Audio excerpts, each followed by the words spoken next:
Ladies and gentlemen, please rise for the enter of procession.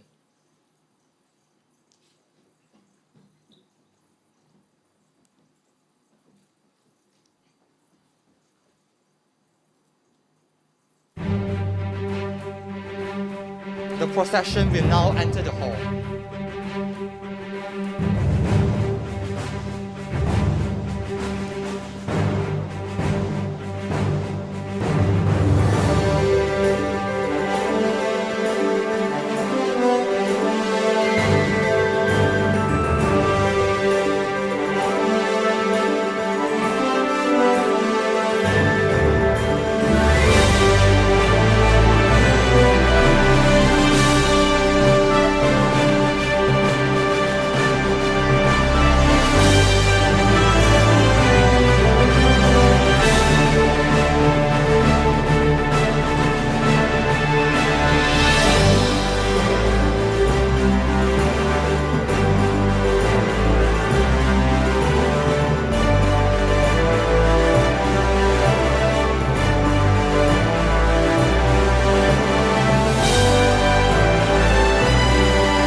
Vice President of the Research, Industrial Collaboration and Engagement, Dr. Kwek Chi-Ing, the Dean of Faculty of Law in Multimedia University, Professor Dr. Abdul Mohaimin bin Noordin Ayus, our distinguished speaker and Professor in MMU Faculty of Law, Malacca, Professor Dr. Nik Ahmad Kamar bin Nik Mahmud, Professor at Ahmad Ibrahim Kuliah of Law in Islamic International University of Malaysia, Management Committee members, Dean, Deputy Dean, staff, students, and our all audiences who are watching live in MMU Facebook and MMU YouTube. Welcome to the MMU Inaugural Lecture Series 2022, Social Revolution and Discourses in Law and Shari'ah, Theory or Reality, organized by the Multimedia University. My name is Jason Lau, and I will be your MC for today. The MMU Faculty of Law's humble beginnings are from 1997, whereby the Faculty of Law has been a trendsetter in legal education and research. It ensures that MMU is able to produce graduates who are well equipped with skills and ability to bring positive changes to the society. With this inaugural lecture series today serves the objective of contributing back to the MMU community and also the legal realm as well as the society as a whole. Before we proceed to the next agenda for today, allow me to present to you the video presentation presented by MMU Faculty of Law.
Thank you for the video presentation presented by MMU Faculty of Law.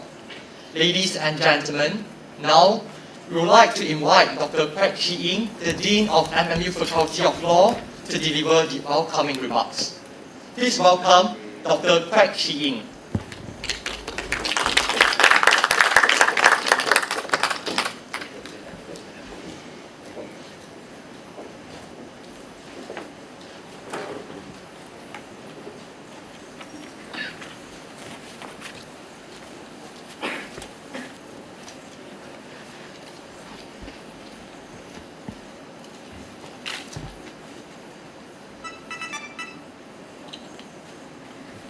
Yang berbahagia Profesor Datuk Dr. Maslihan Muhammad Suud, President of Multimedia University, Profesor Dr. Hairul Azhar bin Abdul Rashid, Vice President, Research Industrial Collaborations and Engagement, Profesor Dr. Abdul Mohaimin, Noordin Ayus, Prof. Dr. Nik Ahmad Kamal bin Nik Mahmud, distinguished guests and respected faculty members, it gives me immense pleasure in welcoming all of you to the Faculty of Law Inaugural Lecture 2022.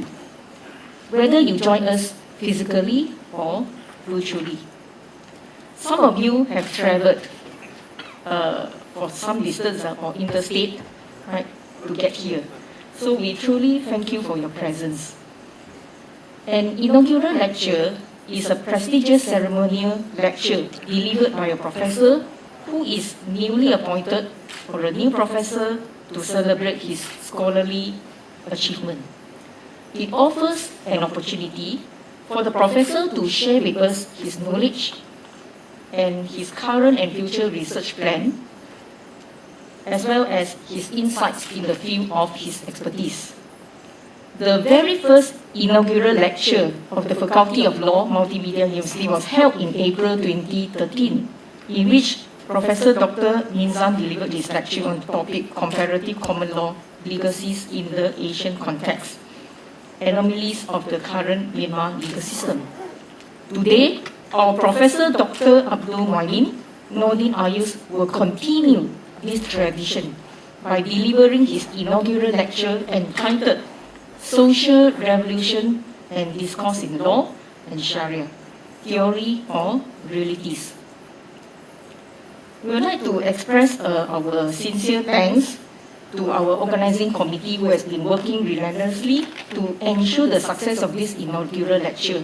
Our sincere appreciation also goes to the President Office, Office of the Vice President, Research, Industrial Collaboration and Engagement, Strategic Marketing, Admission and Recruitment, SMART, Corporation Communication Department, CCD, Facilities Management Department, FMD, Faculty of Creative Multimedia, FCM, Faculty of Cinematic Arts, FCA, Occupational Safety, Health and Environmental Unit, WASH, and Securities, who have assisted and supported us in organizing this inaugural lecture.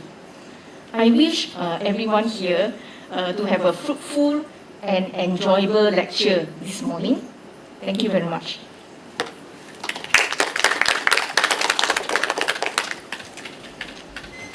Thank you, Dr. Quek, for the welcoming remarks. Next up, we would like to invite Professor Dr. Nik Ahmad Kamal bin Nik Mahmud to introduce to us our distinguished speaker and to invite Professor Dr. Mohaimin to deliver the inaugural lecture.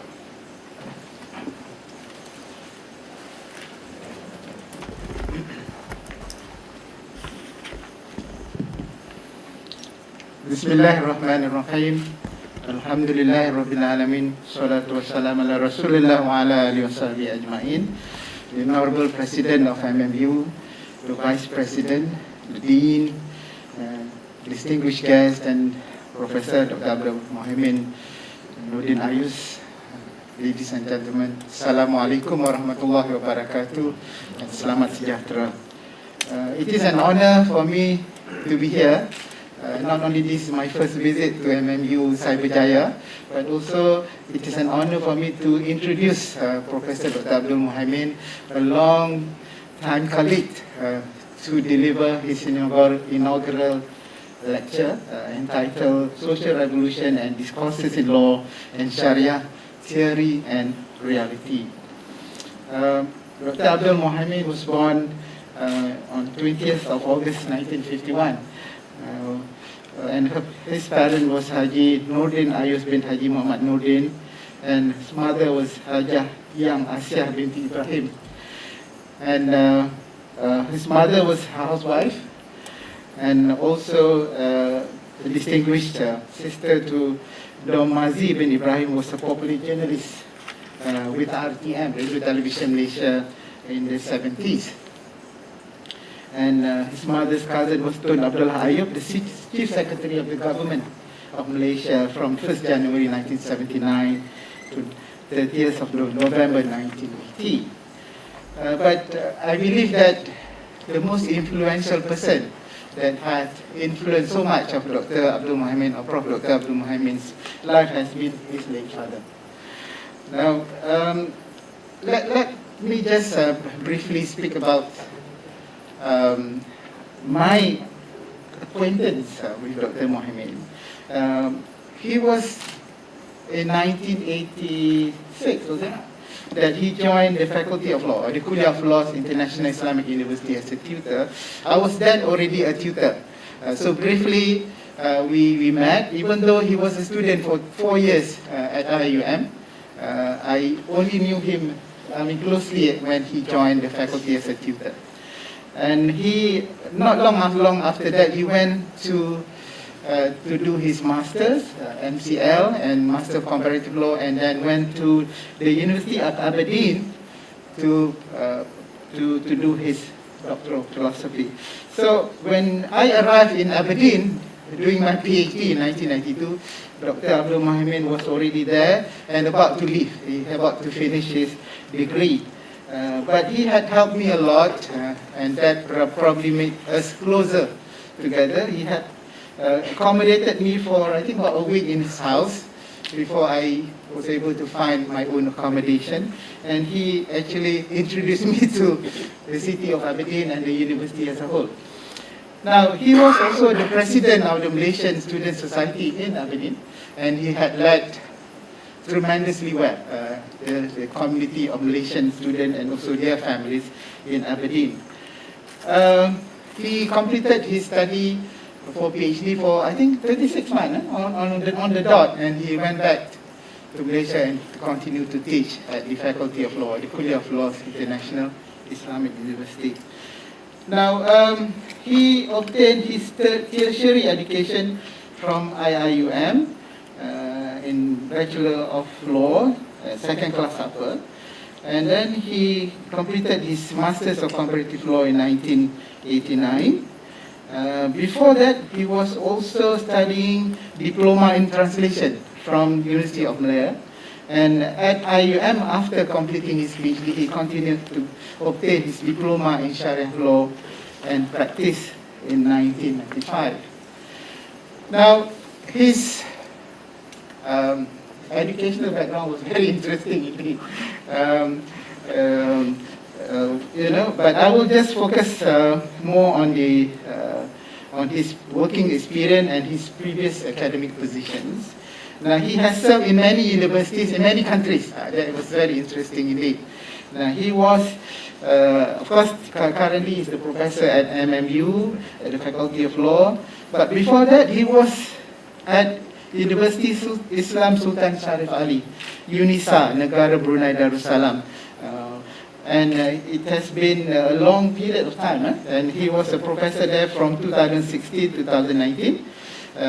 But before that, he was at MMU again. He was MMU again, and 2000 up to 2016, and when he went back to Brunei.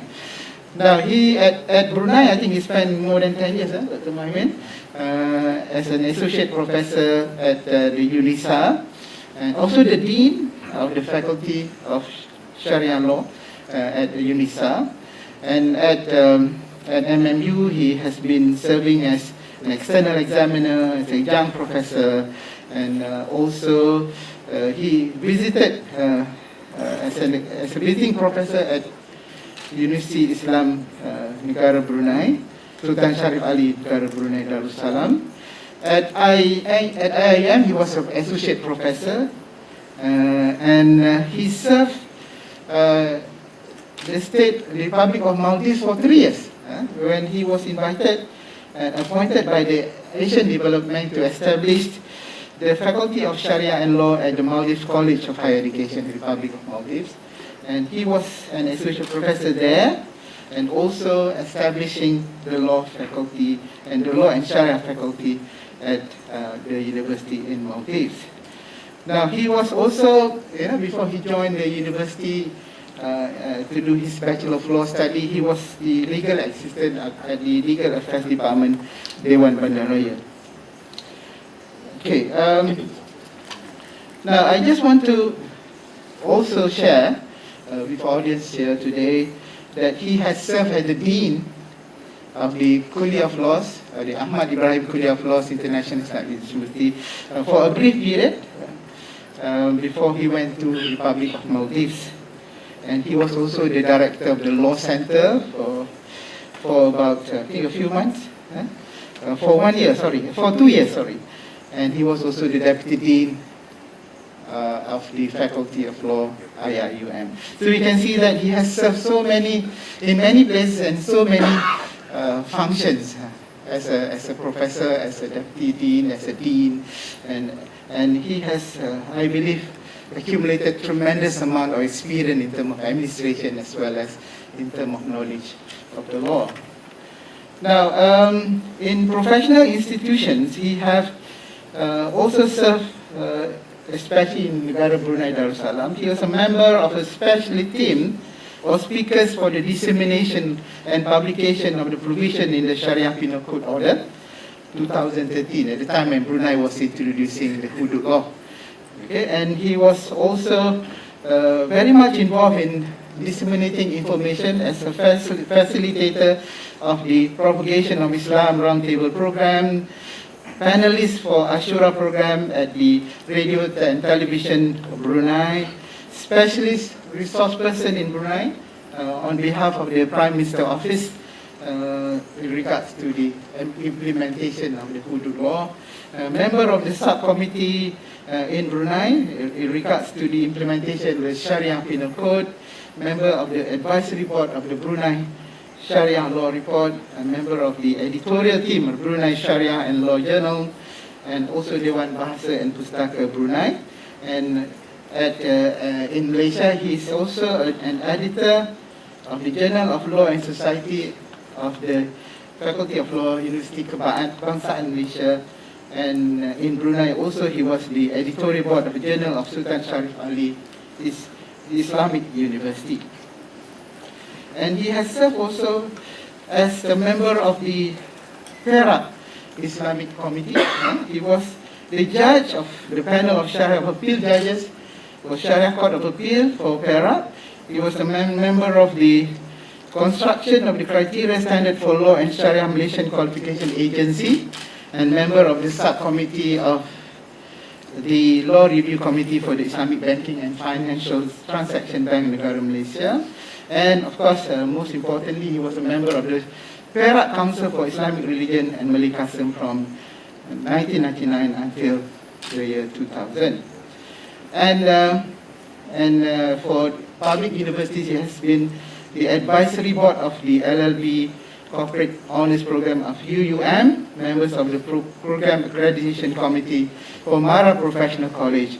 These are among the credentials that he has obtained, and knowing and looking from his experience, I think Dr. Mohaimin has contributed so much to the country as well as to other countries like Brunei and the Republic of Maldives. Now, his specialization is in contract law, and he has published, I would call it a very important book on contract law, 3 volumes of Law of Contract in Malaysia in 2009 by Sweet and Maxwell Asia. And this book, I believe, has been used in the law faculty for student as references.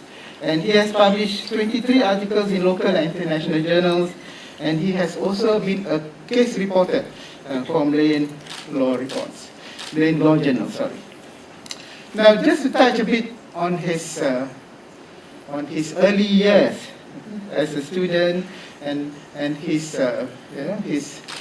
employment employment experience, because when he completed his MCE, SPM today, he went on from Perak to Talinjaya and found a job as a store assistant, and then went on to become a Malay court interpreter in the judicial department for up to 8 years.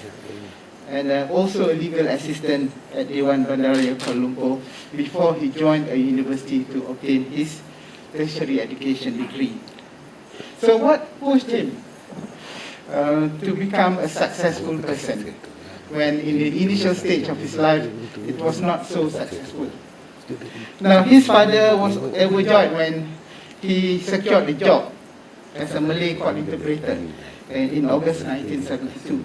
He presented him with a book, Revolusi Mental, written by Sedmu Abdul Rahman.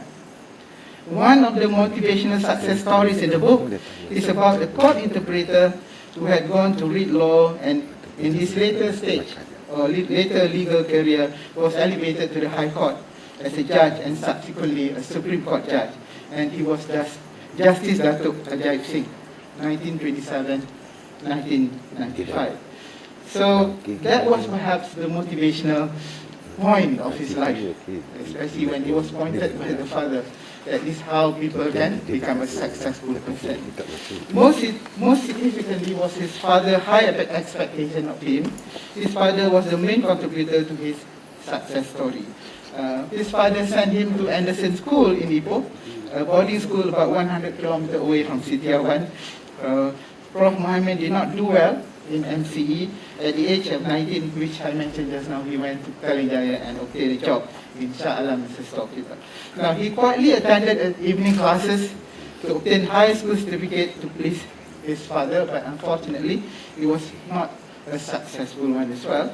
So his father passed away on 23rd of March 1976, and ever since that moment, never a day passed without his aspirational words and inspirational lectures given ringing in his mind.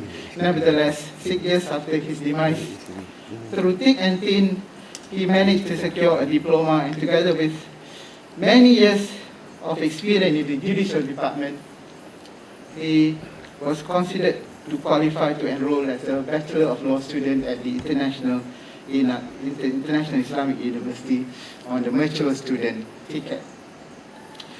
At IIM, he was very close to a fellow mature student, Abbas Hassan, and Abbas has introduced him to works produced by great contemporary Islamic scholars and thinkers such as Said Qutb, Hassan Al-Banna, Abdul Ala Maududi, Ismail Faruqi, Said Hussein Nasr, Said Naqib Al-Atas, and others. So these scholars have influenced his thought on Islam and the integration of worldly knowledge and revealed knowledge that have been the theme of Center for the Fundamental Knowledge courses taught by another great scholar at IUM, Professor Muhammad Kamal Hassan.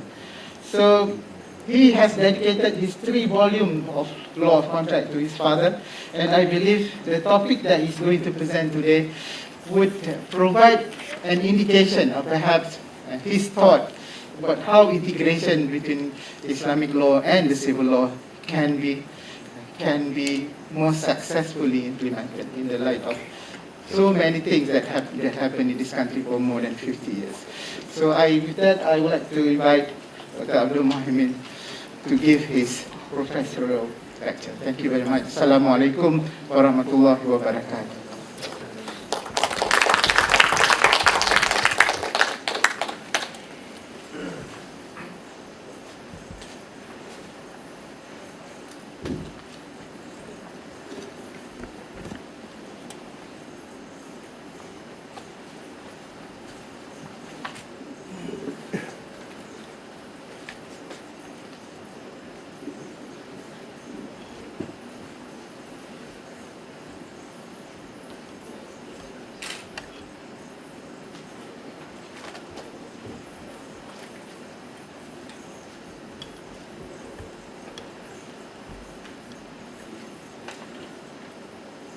Assalamualaikum warahmatullahi wabarakatuh.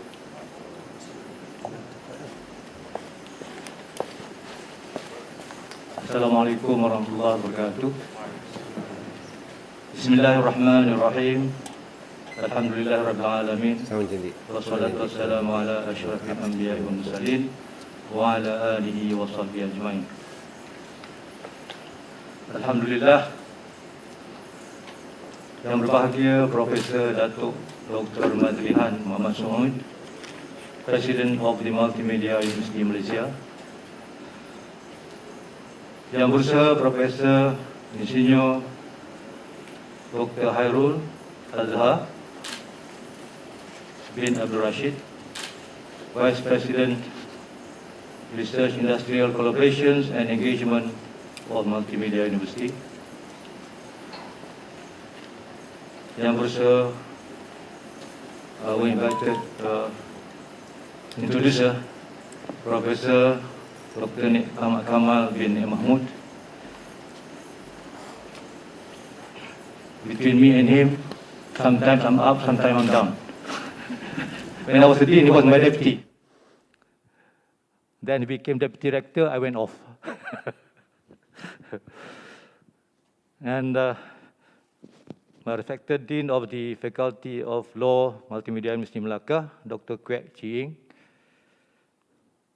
Deans, the inaugural lecture committee members, thank you very much for making this event successful so far. Respected deans of various faculties in MMU, which I have not met many yet. And my beloved family members and friends, honored guests, ladies and gentlemen. Okay. Before I go into the difficult, dry topic of the lecture, I would like just to say a few words of appreciation. When Professor Hairul Azhar approached me over the phone one evening, I think, or one night. Sometimes he called me at night. About 2 months ago, he invited me to deliver this lecture. At the time, I was having very mixed feelings and also had goosebumps all over, because I find that I've been escaping inaugural lecture for many times in Brunei, but this time I just couldn't escape because Professor Raza said other people want to escape first, probably you have to do it first. So being, the eldest probably member of the group of professors MMU, I don't know whether anybody above 71. I'm going to be 71 not very long time from now. I asked myself, what have I done to deserve this honor? To be celebrated in this auspicious occasion. I felt overwhelmed by the appreciation offered by MMU, and at the same time, humbled by the opportunity extended to me twice to join the Faculty of Law, once in 2015, as mentioned by Dr. Ni, and then now, since 16 September 2021. But this occasion given me the honor to deliver a lecture in prestigious inaugural lecture series, standing before many learned scholars and all of you, has never ever crossed my mind when I joined MMU then. Right? Because I thought until the end of my career, I just want to escape inaugural lecture. I would prefer to deliver to 4,000 once in Brunei, 4,000 audience before the region, before the Pinggiran Muda as the honored guest, and cabinet members on stage, rather than giving inaugural lecture. I don't know why the goosebumps simply come for this type of occasion. Because Dr. Nick told me he had to prepare his last year, I think this year, 3 months. I think the longest time to prepare a lecture. It is not long for articles, but for a lecture, probably it's long. Eh? So I've never expected to be honored to stand here to talk about something dry like law and Shari'ah, which has been part of my personal research, looking for the answer to many curiosity harboring in my mind since I started working in the judiciary in 1972. But the answer came quite late. Only after joining Islamic University Sultan Syarif Ali in Brunei, then only I had the opportunity to really go deep into it. Nevertheless, I am very grateful to Allah SWT, greatly and also greatly indebted to my late parents, Haji Noordin Ayus and Hajah Yang Asiah, for their love, care, hope, and trust that I would be from nobody to somebody, at least being a former teacher to thousands of law and Sharia graduates who are now scattered all over the globe. I have my former students in IDB Jeddah. I have some former students in Australia, now called to the bar there, also in England. But sometimes I receive emails, WhatsApp from them. That makes me happy. That makes me feel rich and wealthy. When I went to Maldives 2 years ago, I pretended to be just another tourist. I put on the baseball cap, wear t-shirt, jeans, blue jeans, and sunglasses. Just walk along the street, pass by one restaurant, I heard somebody shouting my name. After 13 years, I visited them 13 years after, hoping that nobody would disturb my peaceful holiday. But somebody shouted my name. I pretended not to hear, but somebody rushed after me and tapped my back. We are true. No? I told my friend that it was you. That's why we rushed after you. They recognized me from the restaurant. So that was the most happiest moment sometimes in life that you could feel being a teacher, right? Being a lecturer.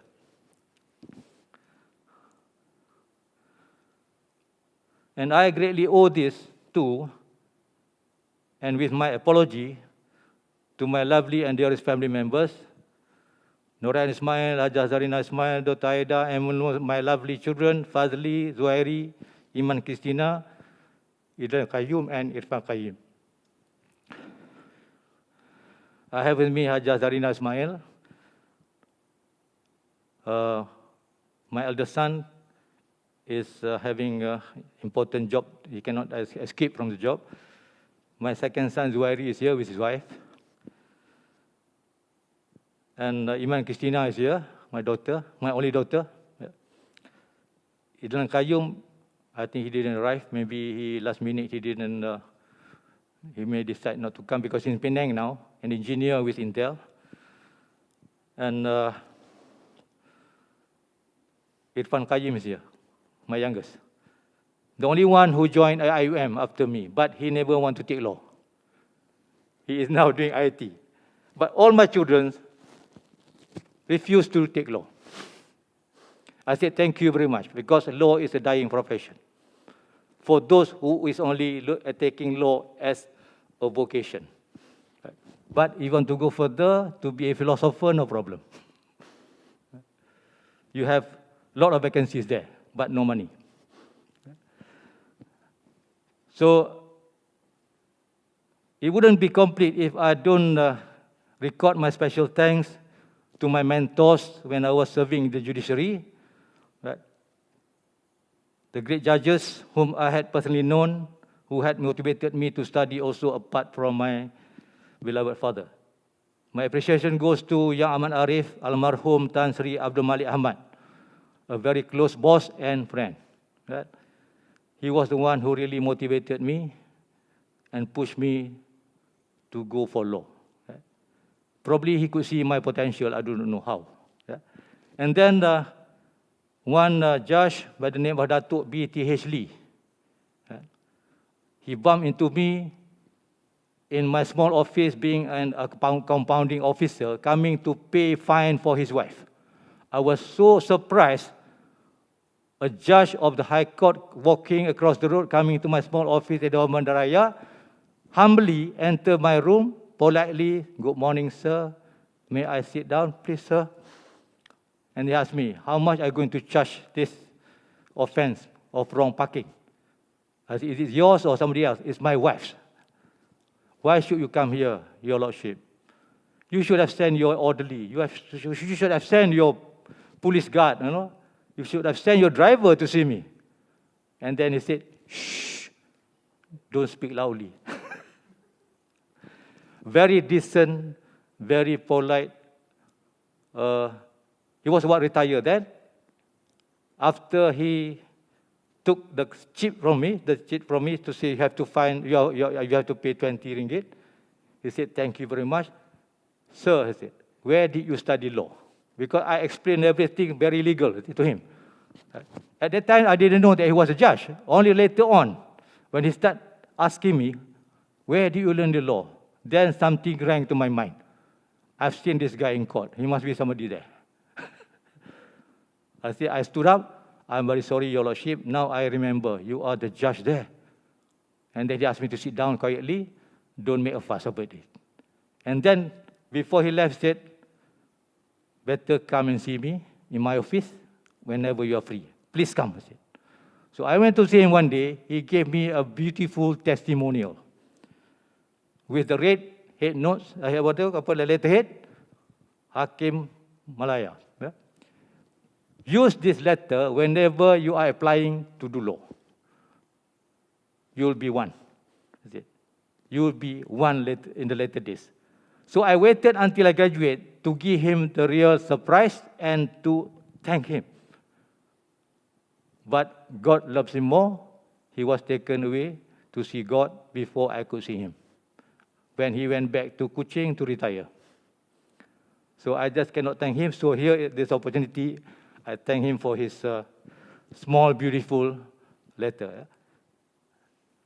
And then the others who are really mentoring me to do law is retired judges like Tan Sri Alauddin Sharif, who was also boss and friend, and also our luncheon group members, Tan Sri Ghazali Yusof from the Federal Court too, and a few others, my beloved teachers at IUM, Almarhum Tan Sri Ahmad Ibrahim. He was the one who gave me the opportunity to also co-lead the faculty with him as a deputy dean and all.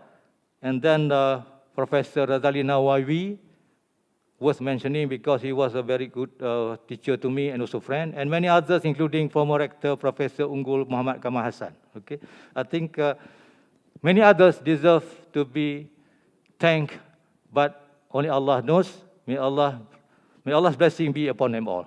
Okay, right. So I think now I better go on to the purpose we are here, about the inaugural lecture, right? On the topic, what was the topic? Social revolution, discourses in law and Sharia. Okay. We have gone through so many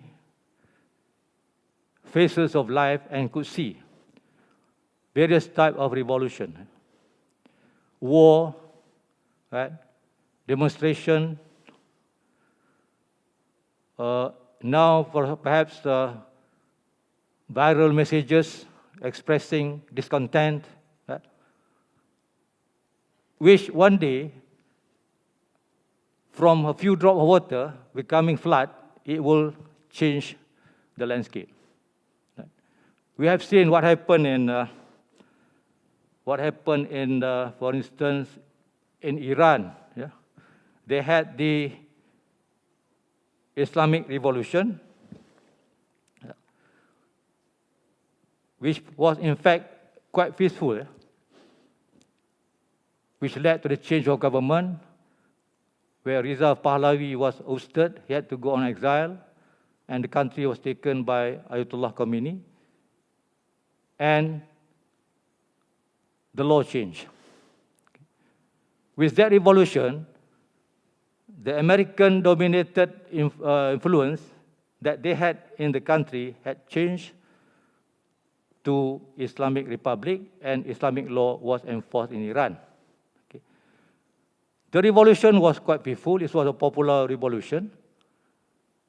With the help of technology like tapes being circulated to every part of the country, Ayatollah Khomeini was in France and the revolution in Iran. But now, it could be more faster with the new digital technology. You don't have to tape and distribute, but you can convey your messages direct like now. Maybe somebody is watching me right now, live. Yeah? So, sometimes I wonder, certain revolution would not spill blood, but in Iran, it was after the revolution, some discontent happened. Then only you can see some unnecessary demonstration riot happening. But what is more important there, you can see is that the social revolution in Iran changes the legal landscape. The country became a republic and the system put under the Wilayatul Faqih, under the leadership of leaders who knows the fiqh, leaders who knows the Islamic law. Right? In earlier days, we could see, I couldn't see very much here, sorry. Let's see what happened in France. In France, there was a revolution which changed also the system from monarchy to republic. Yeah. We could see the revolution then.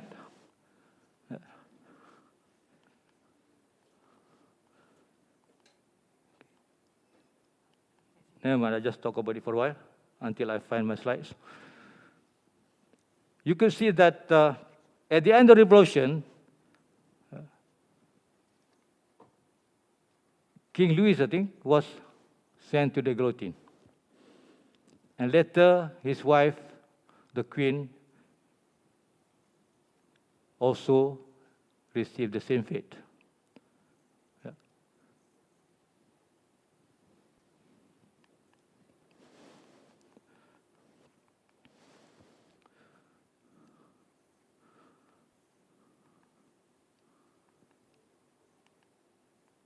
Right. Some revolutions are quite bloody. Some revolutions are quite peaceful. As far as our country is concerned, we could see that there was not much revolution. It was more of a political struggle from the anti-British group as well as from the nationalist party people as well as the Islamic party people, having the aspiration of independent country from the British rule. Yeah. But the thing that I want to say here that when the British took over the administration from our ruler, 4 states came into picture first. It was the Federated Malay States, Perak, Pahang, Negeri Sembilan, and Selangor. We became Federated Malay State. By then, we found that the law had been changed bit by bit. Okay. I wonder then, how come our rulers simply agree to the influx of acts of law or in the form of acts and ordinance from India? We had the penal code, we had the contract law, we had the evidence law, all in the form of statutes imported from India, passed by our Legislative Council in the Federal Tamil States, and later through the advice of advisors in the unfederated Tamil State, the law became common to Tanah Melayu, the Malay states. Why it came so easily, without any big protest or big objection from the Malaysian people? Then I realized, when I was in Brunei, when I studied the hudud as well as the same law that came to Brunei after the Federal States, the contract law, the penal code, the Evidence Act, criminal procedure code that came into Brunei were the same as our law. And then another question, is the penal code really a law which is opposed to Shari'ah? Then another question came to my mind.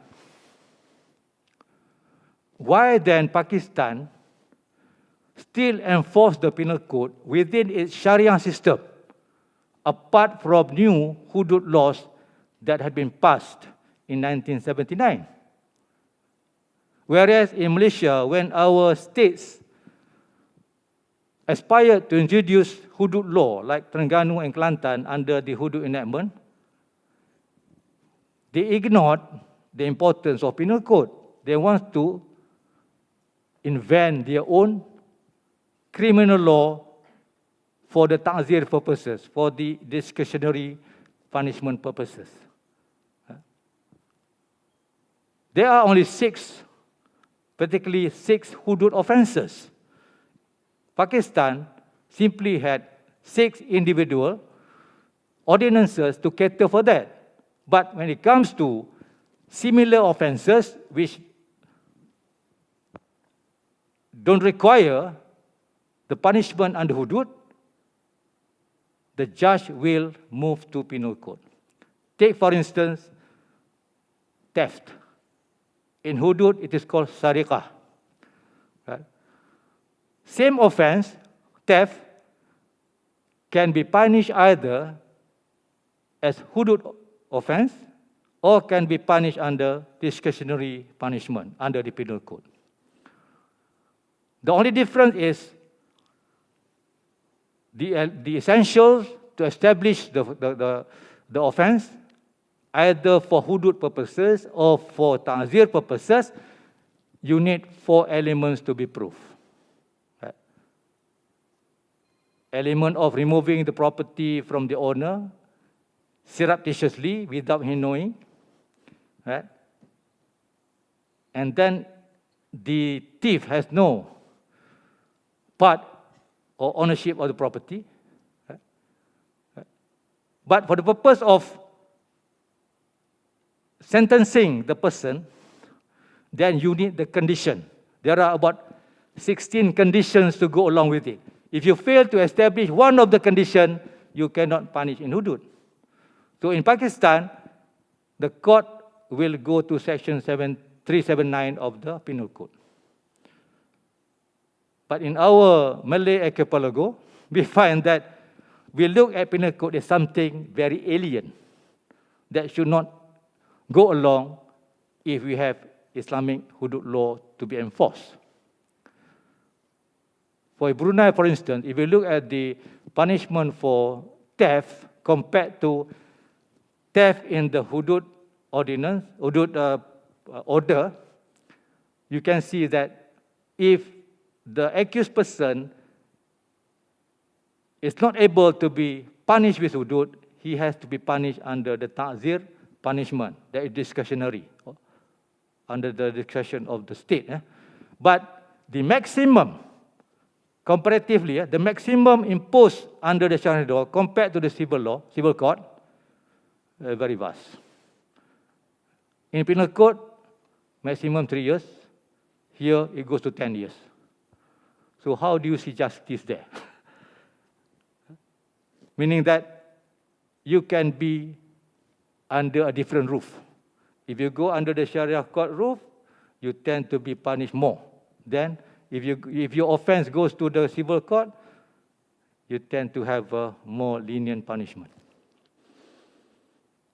So this is the problem that we have. Penal code, is it totally a law alien from the Islamic jurisprudence? Okay. Forget about the slide. I wish I could control myself easier. But no problem.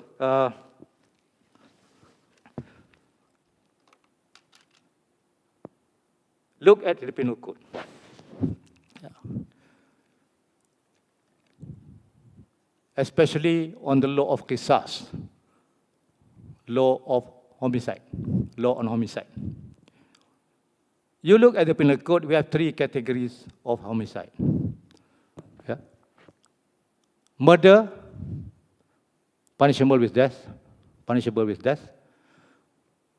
Culpable homicide, not amounting to murder, 304A. Then we have punishment for life, I think, or 14 years, yeah, or life. Then we have death, causing death by rash and negligent act.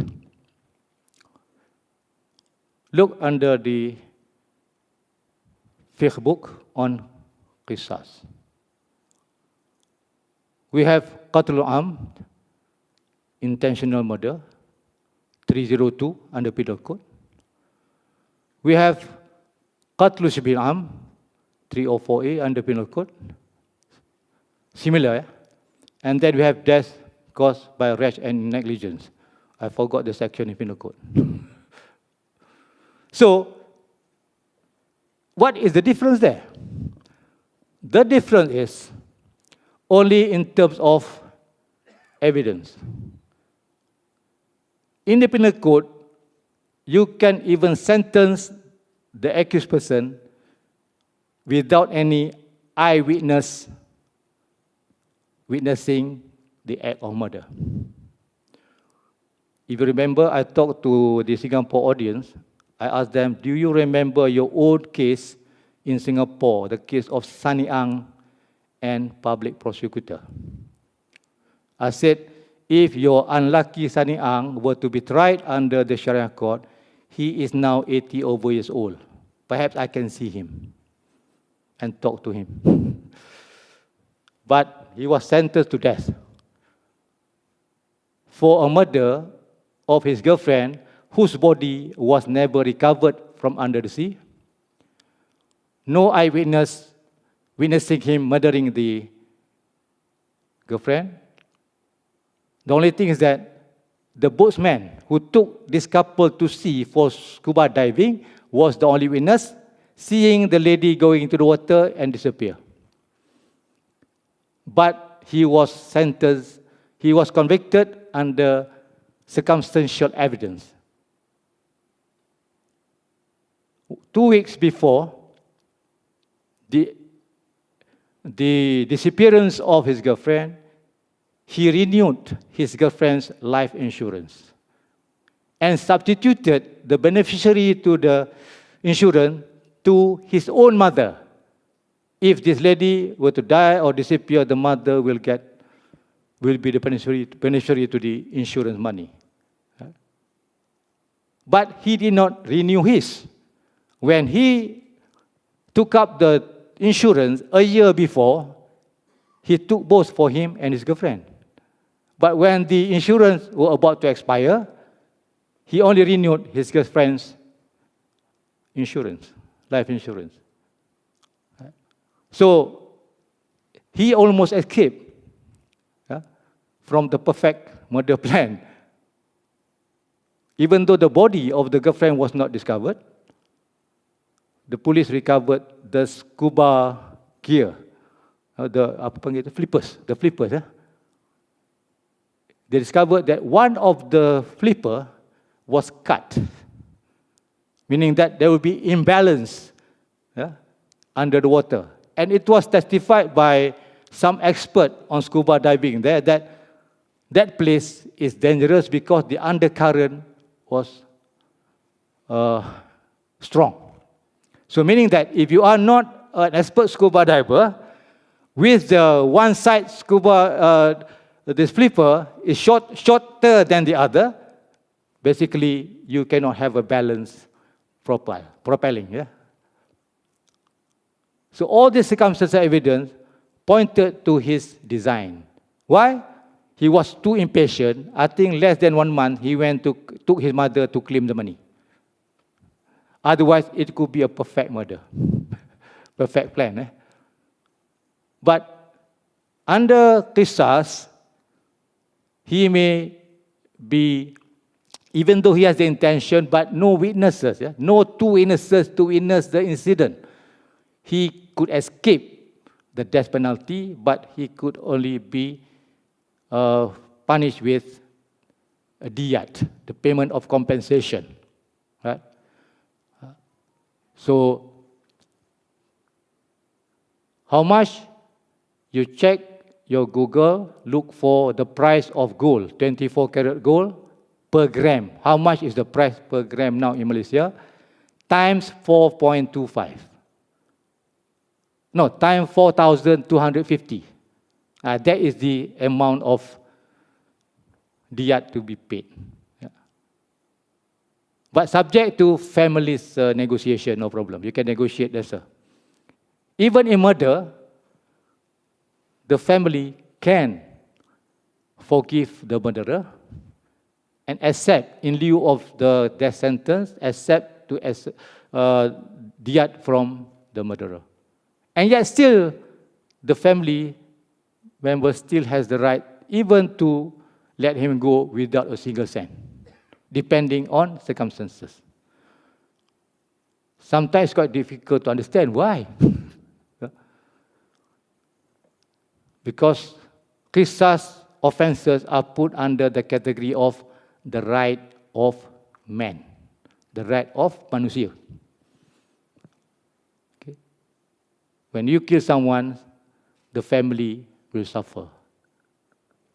Inject life into it. Let the family decide whether he should go to the gallows or to forgive him and receive diyat. Okay. So, I'm not going to talk on that. I'm going to talk on the similarities of law. How come the Penal Code, drafted by Lord Macaulay in 1860, are full of those offenses? There are two things there. One is offense, one is punishment. Okay? But when it comes under hudud and ta'zir, the evidentiary system is, for hudud, you need shahada, you need testimony of eyewitnesses. Yeah. For theft, you need 2 minimum eyewitnesses who witnessed the theft. Then only you can convict him for hudud. If you don't have enough eyewitnesses, then it goes. You can convict. Yeah, you can convict as long as the element is proved. Then the sentence will go to ta'zir. Yeah. But we don't have it. We don't have that in Penal Code. Penal Code only take one side, the discretionary punishment. So what's the difference there? Yeah? I think perhaps if you have hudud charges, maybe only less than 10% can be sentenced with hudud punishment. How to sustain evidence to prove the 16 conditions to be established. For the rukun, no problem. Rukun only 4. Right? As long as you fit the offense to the 4 rukun, you can convict the person. Convict for the offense. The choice of sentence, you need the condition to be fulfilled. One of them, the value. The value is 1 dinar or more. 1 dinar is just 1/1000th of the diyat tadi. 4.25 grams of gold times the price around the price of gold at that point, at the point of the theft, yeah, is the value. Now it's about 700 ringgit plus. Yeah. In Brunei, it's about 270 now.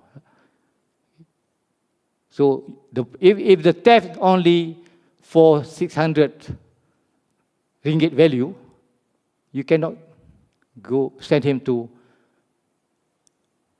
hudud punishment. You have to give the discretionary punishment under the law. Okay. So how to really prove? Why are people so enthusiastic and so euphoric about the hudud law? I always advise people that don't be euphoric. Jangan shock sendiri. Learn what justice is all about. Learn how to establish justice. Professor Shahin Ali Ahmad from Warwick University.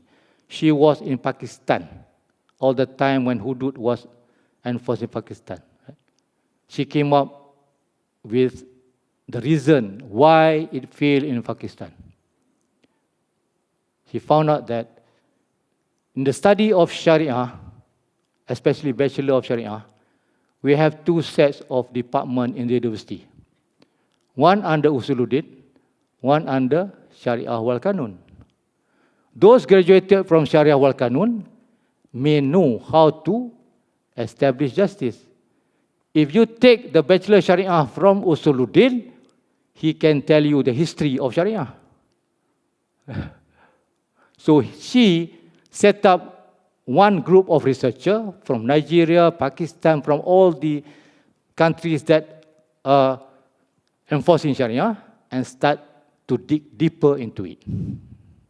And she recommended that in order to establish proper justice in Sharia, we need to restructure the study of Bachelor of Sharia. From just mere theory to what she called the Sharia criminal justice system. From the time the complainant reported to the authority about the theft, for instance, to the time when the judge imposed the penalty. The whole system must be studied accordingly. So what I did in Brunei, I was a dean in 2010 to 2015. In 2012, the Sultan of Brunei was very much enthusiastic in introducing hudud law. And I was again then having a goosebump. I said, who is going to be answerable if our graduate is not competent to practically exercise Sharia criminal justice system? So I set a special course on top of the normal Sharia courses. I call it Contemporary Islamic Criminal Law. Yeah. How I devised the course is by putting in the 4 elements required under the study of law. To put the method into the system of study. First, not only focusing on law and understanding, we have to also seriously incorporate the 3 skills: intellectual skills, application or practical skills, and transferable skill. This is what is done under the study of law in England. But sad to say, when the Bloom taxonomy came in, everything seems to be not really doing properly because we are more made busy for other matters. We cannot focus on the system that we have, the system changed, and finally we find that we are being audited every minute of the day. Busy with making entry in the computer and all, we are just a clerk, a office boy, we are also the typist and everything. We forget really sometimes that we have more important things to do. Sorry for that comment. I did discuss with our Deputy President yesterday while standing around here looking for the place to be prepared, right? So, what is common law in England? Where did common law come from? Many would simply say that it was the remnant of the Anglo-Saxon legacy.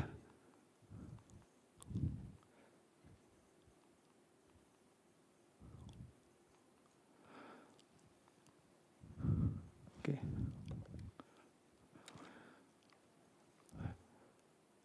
One day we received a delegate of academics from Indonesia coming to UNISA.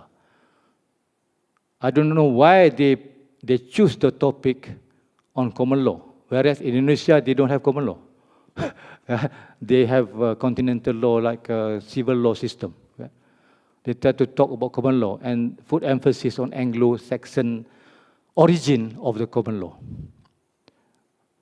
I had to make some correction there, and finally they had to apologize publicly for choosing a wrong topic to speak to to people who are under the common law system. See?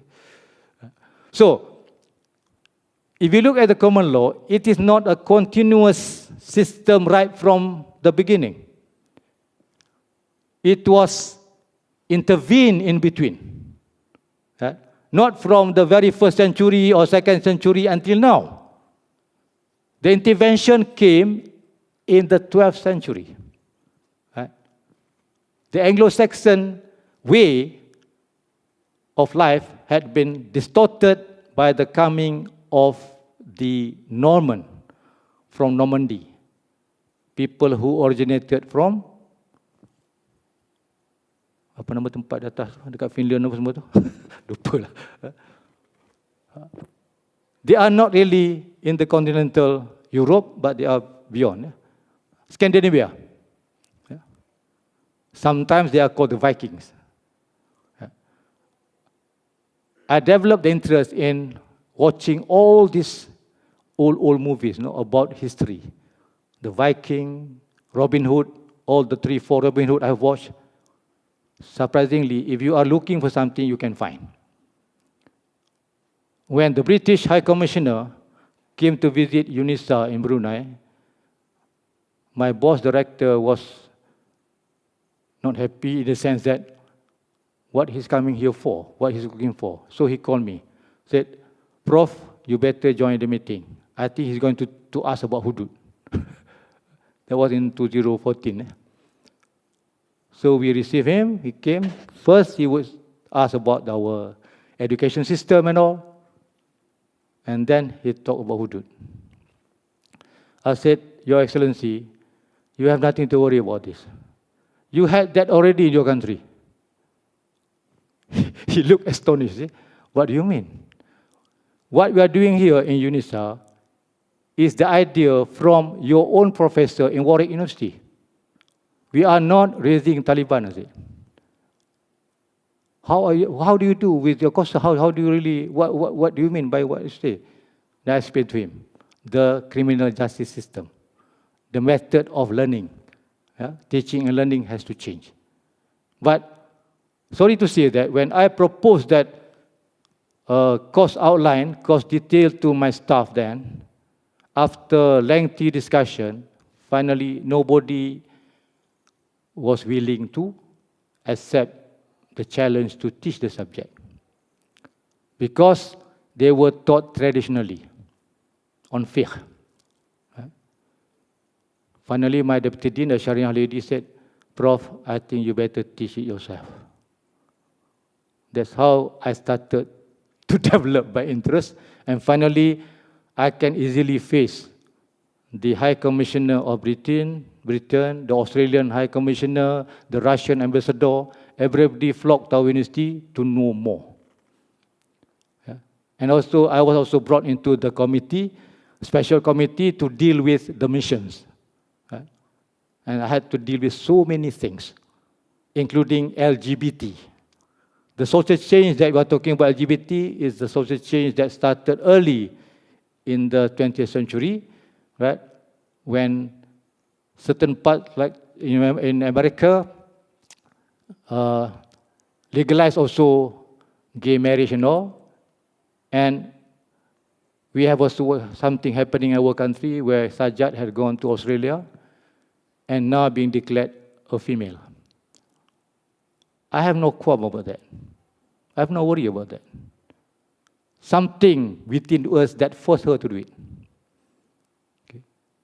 We have to check within ourselves what happened actually that forced her to go. And who's going to be responsible if she converted into Christianity? I've been always told by Professor Kamal Hassan and all my teachers that when we perform da'wah, make sure that we know our limit. Don't let them change religion because of our drastic method. Use wisdom. Ya. Berdakwahlah dengan hikmah, kan? So even Islamic law, ya, we learn from the fiqh book.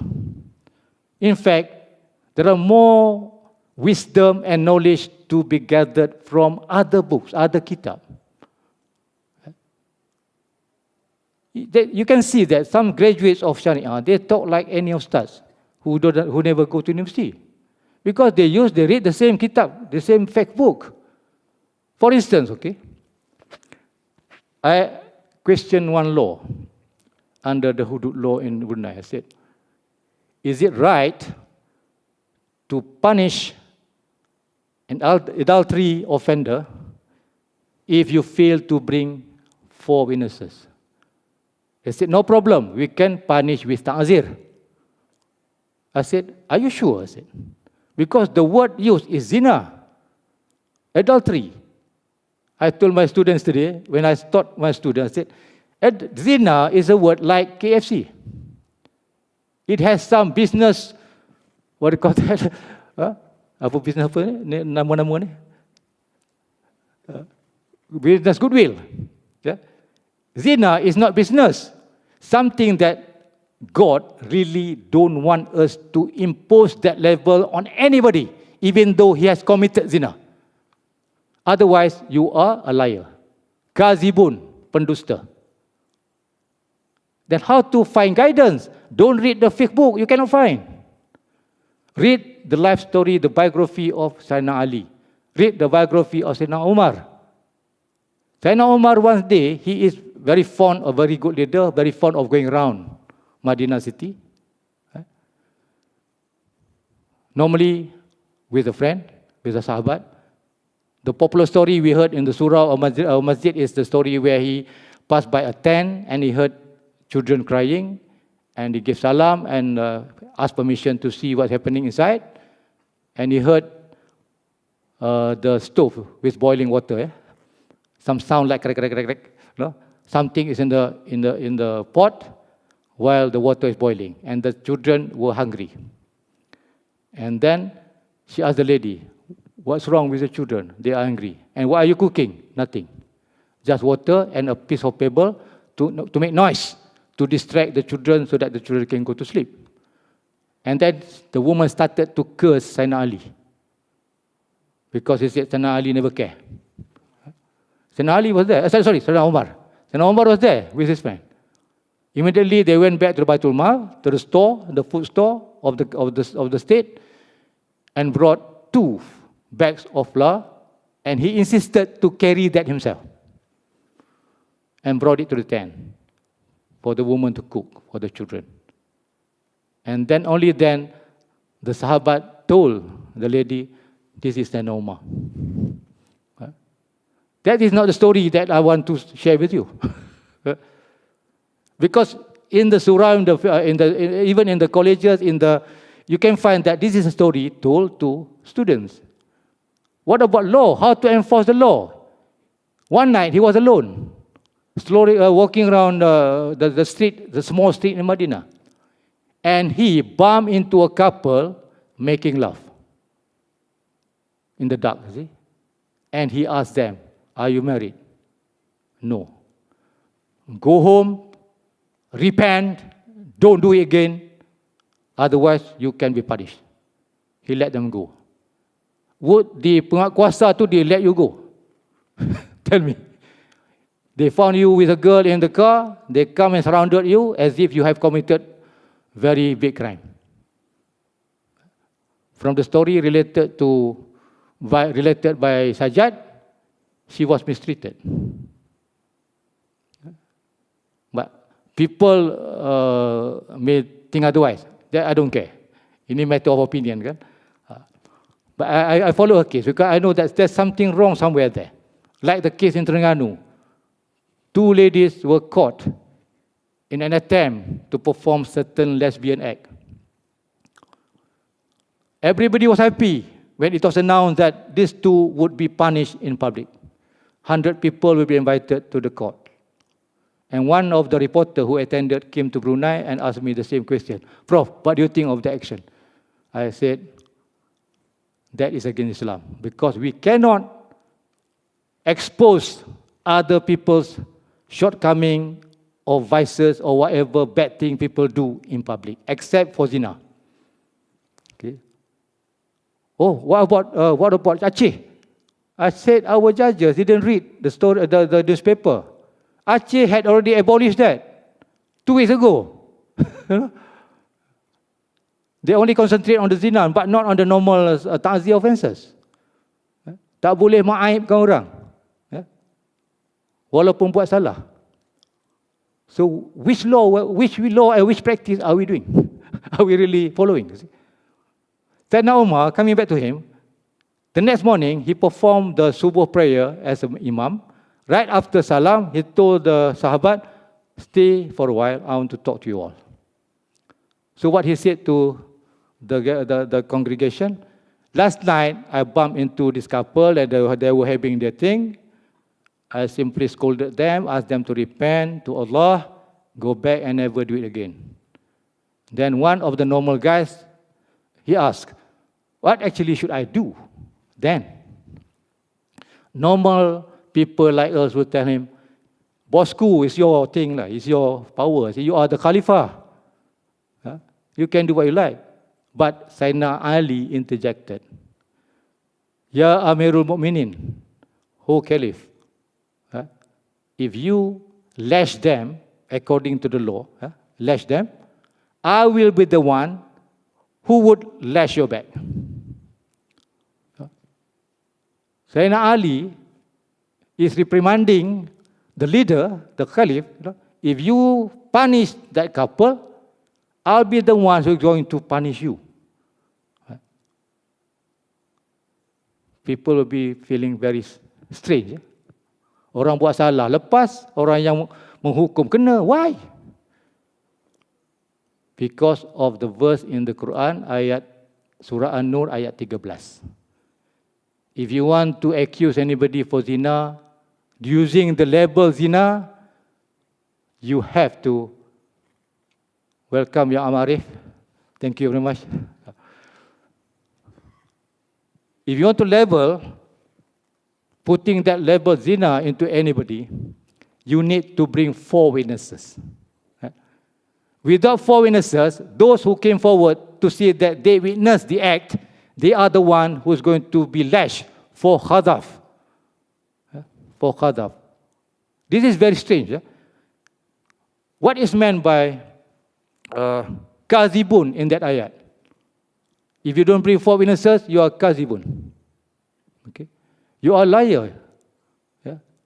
You're telling something else, against the facts, for instance, right? I asked my postgraduate student who graduated from Mesir and all, from Egypt, what is the real meaning of this verse? I said, I don't know much Arabic. I am not a mufassirin. I cannot tafsir. I cannot perform tafsir. So what is the meaning? They can answer. I related to them the story of Sayyidina Umar, who judged a case. The governor of Kufa, Mughirah bin Syu'bah, he was caught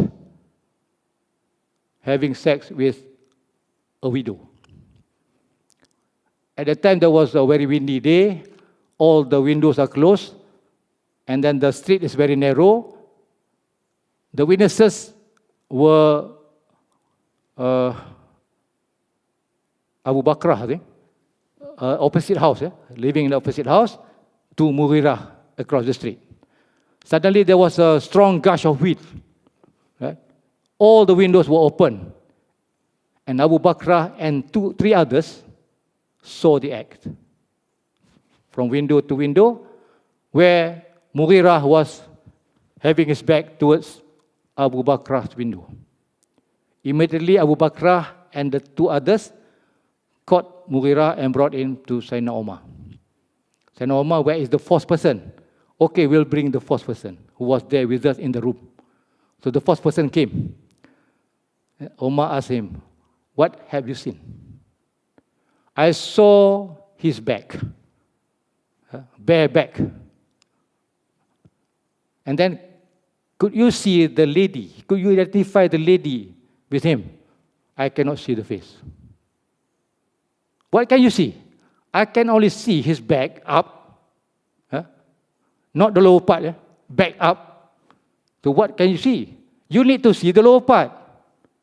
Like rape case, you must prove penetration. But here, penetration by side of 4 witnesses. Then only you can go to the hudud.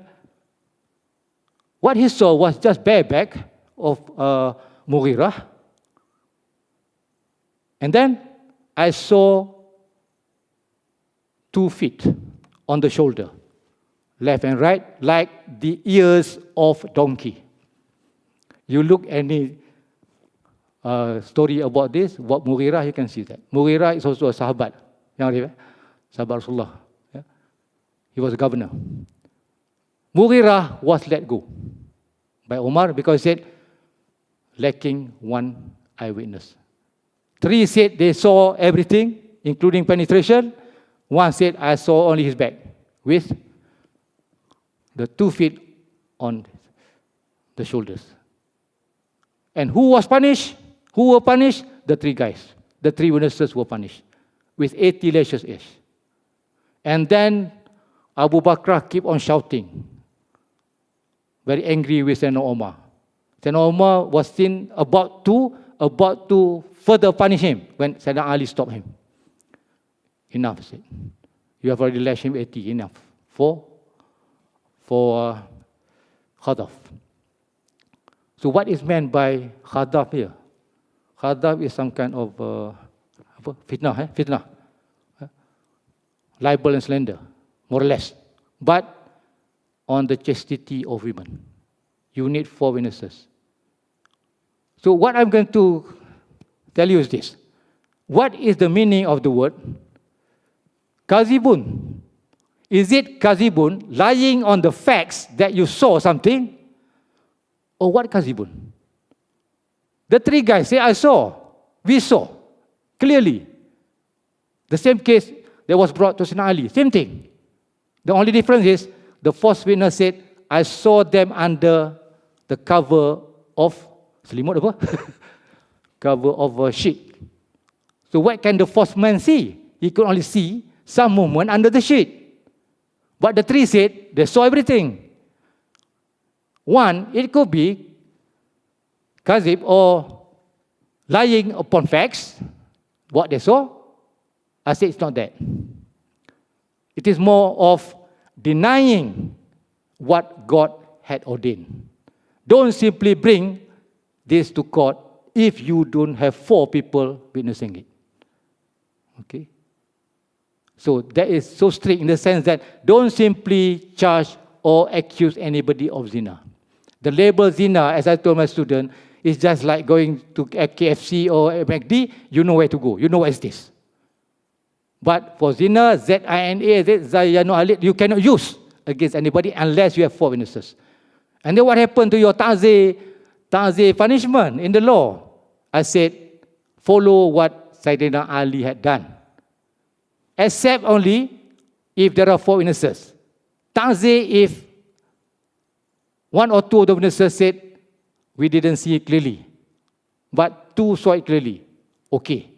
That you can charge. Because Sayyidina Ali impose ta'zir on the offenders, as well as qadhaf also on the three who said they saw it. Okay. So in the modern days, what shall we do? They said. I said, change the name. Our forefathers are more intelligent than us. They never use the KFC and McD word. They don't use the word zina in our enactment. Our experts here, Yang Ahmad Arif, Datuk. What word they use in our ta'zir offences? They use bersetubuhan haram tanpa nikah. Lebih sedap bunyinya daripada zina. At least zina is a word which the God never want us to use unless you are so sure. What is the philosophy behind it? God knew that we are busybody. Always want to show other people's bad thing, right? Especially on zina. Masuk khalwat saja sudah sibuk. Nak pecah pintu, nak tangkap orang zina. I had followed this kind of rate before, see? Tuduhan keluar tapi tak pecah pintu. Sebab nak tangkap supaya mereka tak siap lagi. Tangkap barehanded. I said, no. I'm going home. You can do yourself. And some even bring parang. Don't worry, doktor, saya bawa parang. Bawa apa saya kata parang-parang ni? So we can see there's a lot of practical knowledge which is absent in this. But my theme here is to show that, going back to common law, just to complete. 12th century, when William the Conqueror from the Norman side managed to conquer England when in the Battle of Hastings, the changes, the social changes happened when they installed new king from the Norman blood. At that era, the Norman had been settling in Sicily. They took over Sicily in the 10th century. Sicily was already under Muslim rule for about 200 years, I think. Muslim took it over from the Byzantine, from the Roman, and Islamic civilization flourished in Sicily with very ordered irrigation, with very ordered paths, buildings, architecture, knowledge, everything was flourishing then. Not like Spain. Spain was taken over by pure Christian. They don't want Islamic heritage to remain. But in Sicily, Roger the First, who conquered it, soon after Roger the Second took over to become the Sultan, the baptized, they call it the baptized Sultan of Sicily. Why baptized Sultan? Baptized because he was Christian. He's a Christian to get acknowledgement from the Pope to become the ruler of Sicily. So he was close to the Pope also, but he was not really, to me, he was not really, I think he was very open-minded because the legacy of the previous Muslim rule was continued by him. His robe, his crown and all are written, La ilaha illallah. There is no God but Allah. Meaning that he acknowledged the existence of one God, and yet he did not acknowledge Muhammad. That's all. Okay. So everything is like that. Even the coin, the tari that they use, they have the inscription, La ilaha illallah. And what is the connection with the British ruler? By that time, we had Henry II ruling England. He was very well known for development of England, in everything, including the legal system. He dispatched judges from Istana, from the palace, to the counties.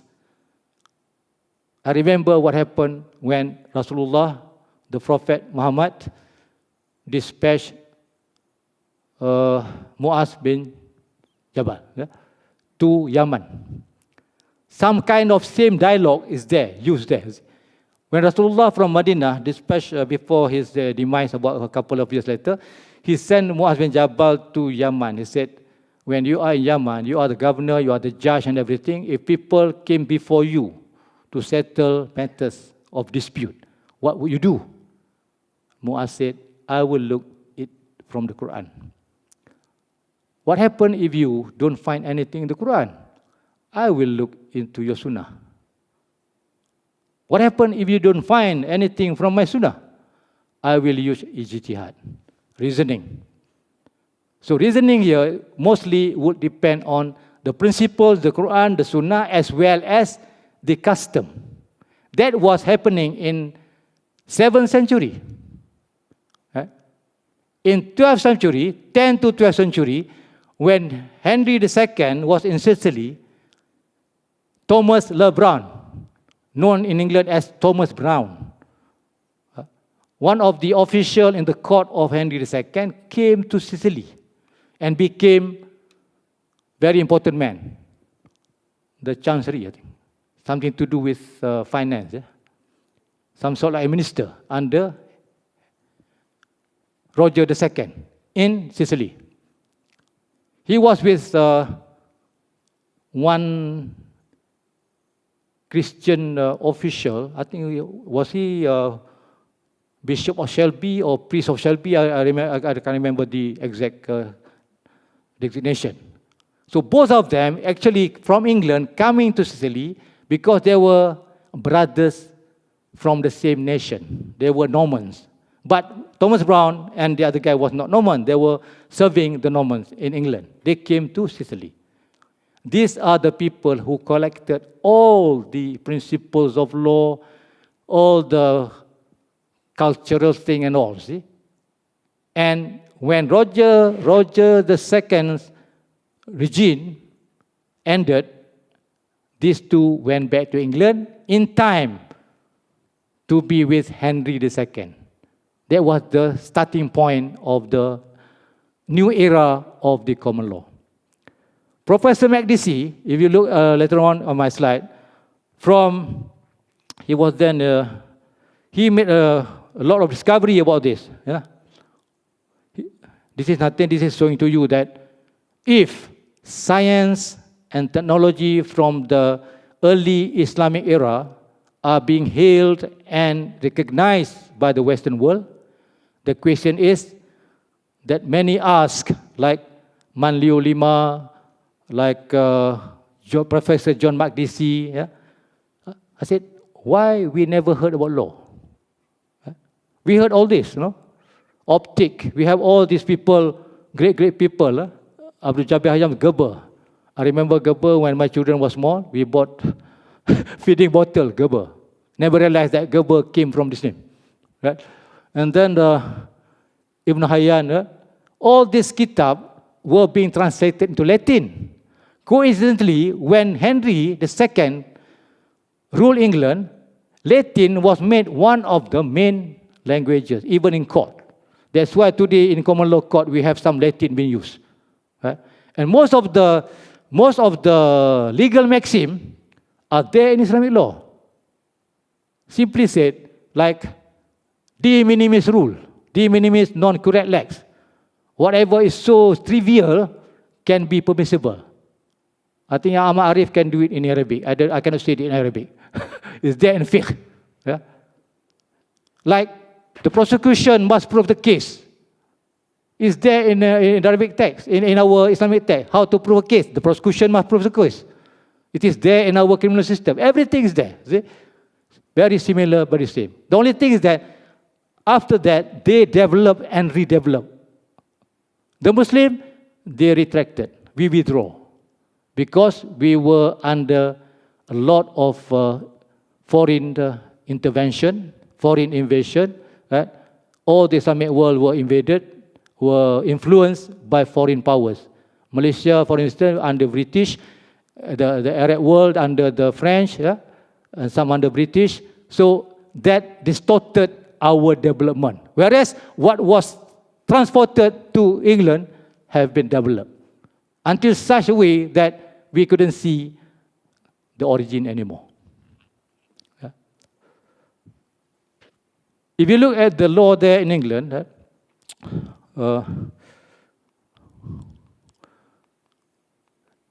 even the jury system, according to John Makdisi, has a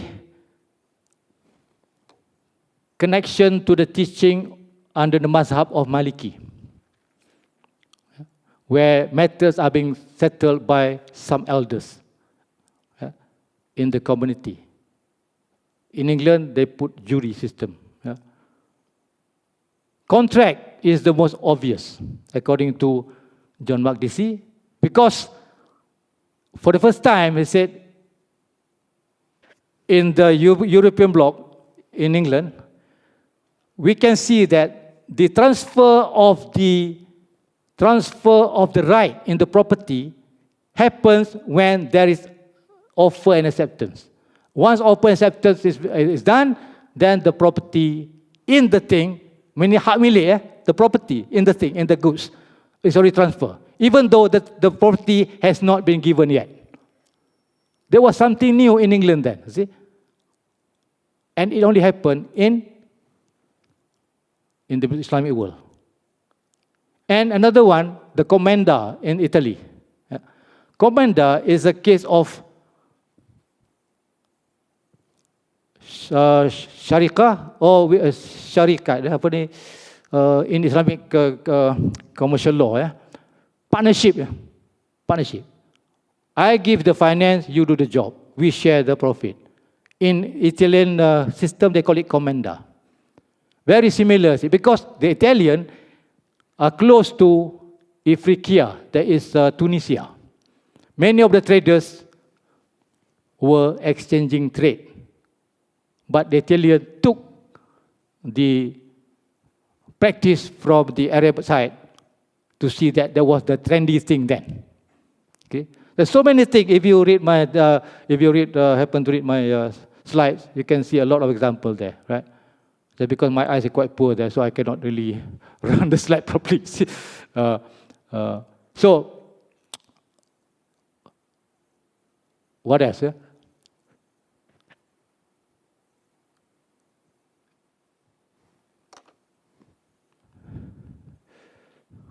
Okay. All right, I've done that earlier.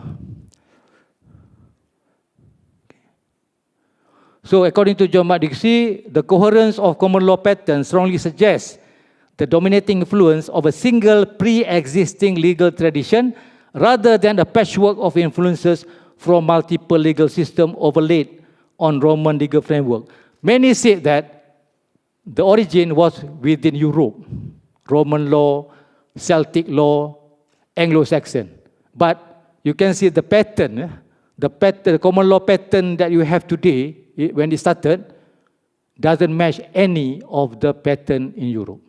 It is across, down to Palestine and also across the Mediterranean, northern part of Africa.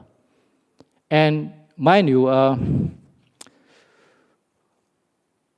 when we look at the common law system, there was an attempt by the Court of Appeal, by Mr. Master of Rule, Lord Denning, Master of Rule. He wanted to change the method in the making of contract. There was an attempt in the 70s, 1970s. The case was Gibson and Manchester City Council, where they tried to see whether there's a contract made between exchanges of documents. Okay. Lord Denning said, look at both documents, read them. If the parties is seen to have agreed on either side, then there's a contract. The matter went up to the House of Lords. The House of Lords said, that is not the way to form a contract. To form a contract, you must have, even with documentation, you have to see who makes the offer and who makes the acceptance. Then only an agreement is formed. That is what we have in the sirah of our akad, ijab and qabul. Until today, we never changed. Common law, they wanted to change, but they failed because Lord Diplock was not happy with it. They said, we have to follow our conventional method of making contract.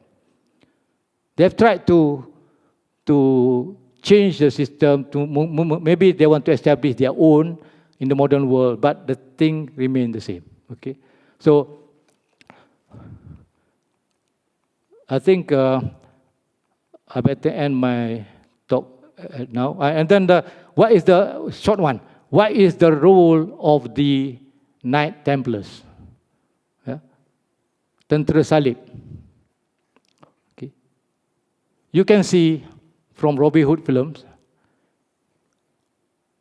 one of the films that I watched is ARN, A-R-N, from Finland. Yeah?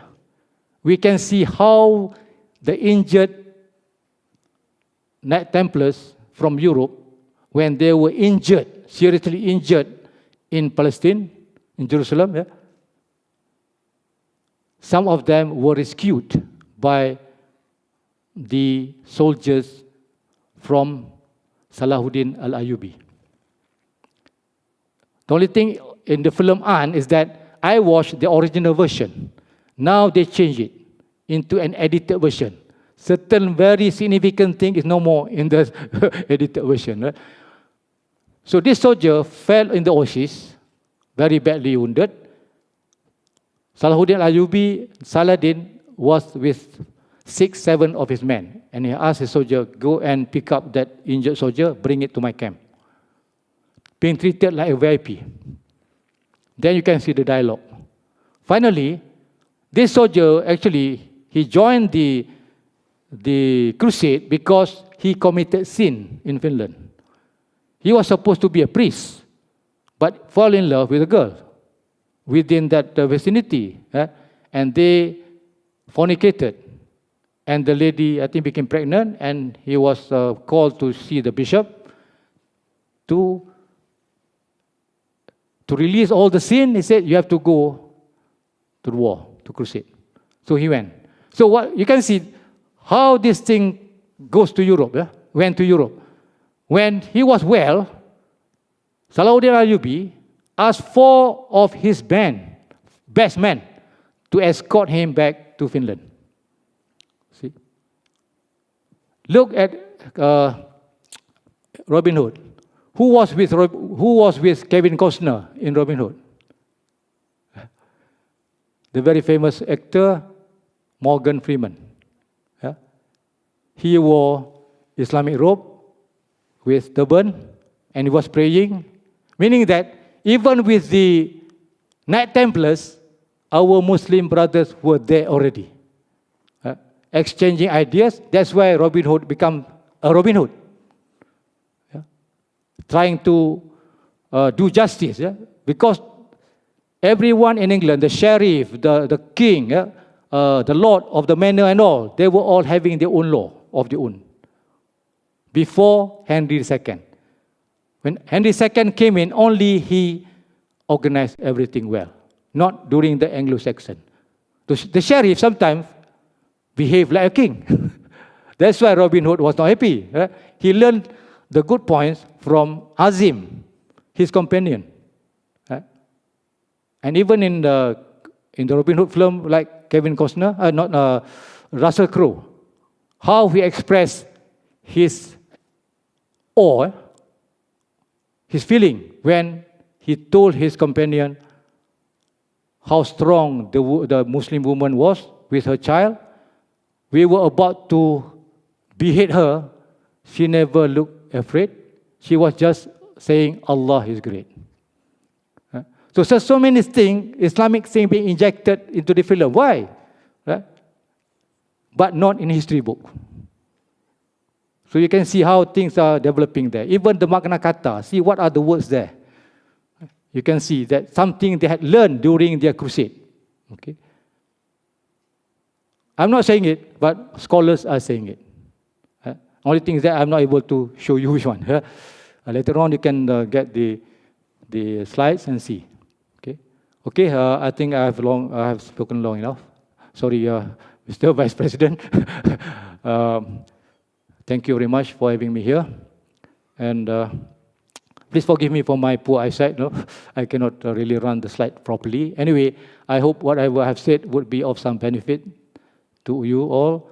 And then if you have any question later on, you can always contact me. You can discuss with me, no problem with that. So, and thank you very much also to our honored guest here, Yang Amat Arif, Datuk Naim. He was with me in UAE, he was also with Dr. Nick before. So that's why we know each other. Right. Okay, thank you very much. Wabillahi taufiq. Assalamualaikum warahmatullahi wabarakatuh.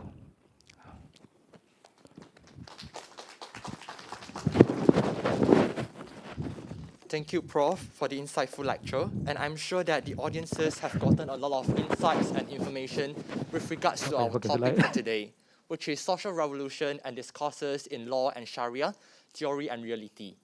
And I'm particularly impressed by the explanation by Prof, particularly on the burden of proof of adultery and the usage of words in interpreting zina. And the content presented by Prof is indeed eye-opening, and I believe this lecture will be useful for everyone in our legal studies. Moving on to our next agenda for today, ladies and gentlemen, we are now moving to the presentation of Token of Appreciation.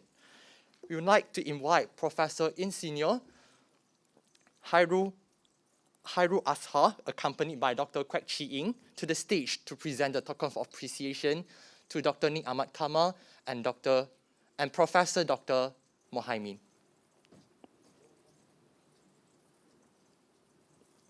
Please welcome our guest of honor. On stage, yeah. Sorry.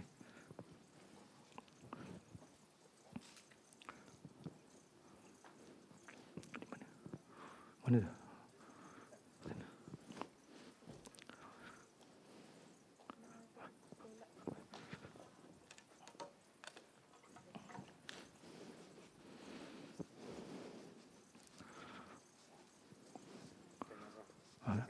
Congratulations. Apa ni tak nampak.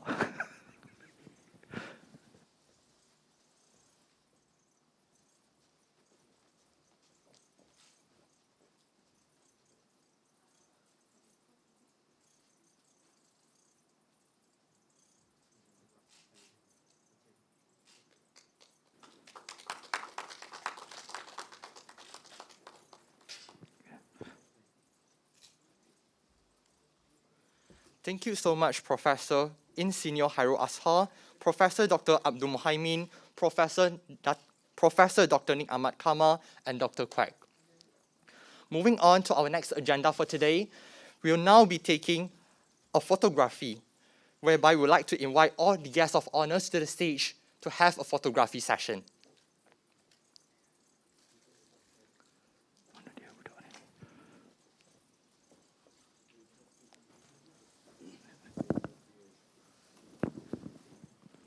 Muka ni. Muka ni.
To our guests of honor, please be ready, and we will now be taking pictures in a count of 3, 2, 1.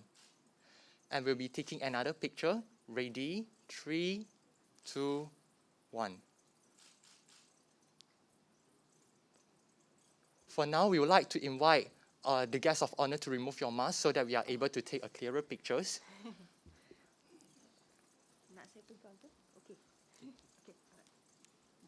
So our guests of honor, please be ready, and we'll be taking pictures in a count of 3, 2,